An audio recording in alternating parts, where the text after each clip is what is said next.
ओम श्री गणेशाय नमः। पूरे देश में गणेश चतुर्थी का त्यौहार बहुत धूमधाम से मनाया जाता है। विधि विधान के साथ भगवान गणेश जी की पूजा की जाती है और पूजा में गणेश जी पर दुर्वा भी चढ़ाई जाती है, क्योंकि बिना दुर्वा के गणेश जी की पूजा पूरी नहीं मानी जाती है। इस वीडियो में हम आपको बताएंगे कि गणेश जी की पूजा में दुर्वा का क्या महत्व होता है और इसके बिना पूजा अधूरी क्यों मानी जाती है। भगवान गणेश जी की पूजा में भगवान गणेश जी को 21 दुर्वा की गांठें पूजा करते वक्त 21 बार अर्पित की जाती है।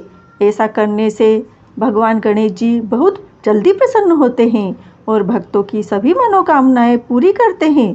दुर्वा के बिना भगवान गणेश जी की पूजा अधूरी मानी जाती है। इसके पीछे कथा और पौराणिक कथा भी है। 2 कथा हम लेकर आए हैं। पहली कथा इस प्रकार है। एक पौराणिक कथा के अनुसार एक बार अनलासुर नाम का एक राक्षस था। वह राक्षस साधुओं को जिंदा ही निगल लेता था, जिसके प्रकोप से चारों तरफ समय हाहाकार मचा था। फिर सभी साधुओं और संतों ने मिलकर भगवान गणेश जी की प्रार्थना करना शुरू की और अनलासुर के बारे में गणेश जी को बताया था। गणेश जी फिर राक्षस अनलासुर के पास गए थे। फिर उस राक्षस को ही उन्होंने निगल लिया था। इसके बाद उनको पेट में बहुत तेज जलन होने लगी थी। तभी कश्यप ऋषि ने उस ताप को शांत करने के लिए गणेश जी को 21 दुर्वा खाने के लिए दी थी।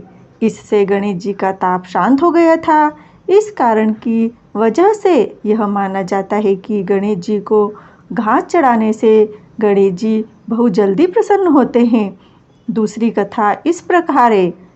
कैसे हुई भगवान गणेश जी की भूख शांत। इसके अलावा गणेश पुराण में एक कथा में यह भी बताया जाता है कि नारद जी भगवान गणेश जी को जनक महाराज के अहंकार के बारे में बताते हैं और कहते हैं कि वह स्वयं को तीनों लोकों के प्रथम स्वामी है।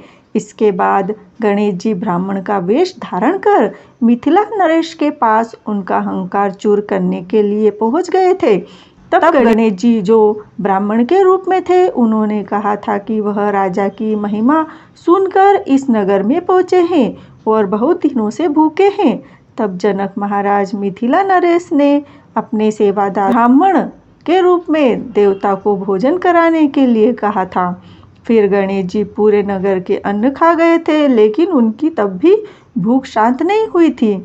इस बात की जानकारी जब राजा को मिली और उसने अपने अहंकार के लिए गणेश जी से क्षमा मांगी, तभी ब्राह्मण के रूप में ही गणेश जी एक गरीब ब्राह्मण जिसका नाम त्रिशिरस था, वह उसके घर पर पहुंचे थे, जहां पर उनको भोजन कराने से पहले ब्राह्मण त्रिशिरस की पत्नी विरोचना ने गणेश जी को दुर्वा घास दिया था, जिसे खाते ही भगवान गणेश जी की भूख शांत हो गई थी और वह पूरी तरह प्रसन्न हो गए थे। बाद में भगवान गणेश जी ने दोनों को मुक्ति का आशीर्वाद भी दे दिया था। तब से गणेश जी को दुर्वा अर्थात घास चढ़ाया जाता है। तो ये थी गणेश जी से जुड़ी 2 कथा हैं। अगर आपको ये स्टोरी अच्छी लगी है तो प्लीज़ शेयर कीजिएगा। ऐसी ही और अच्छी स्टोरी सुनने के लिए हमारे चैनल को सब्सक्राइब जरूर कीजिएगा। राधे राधे।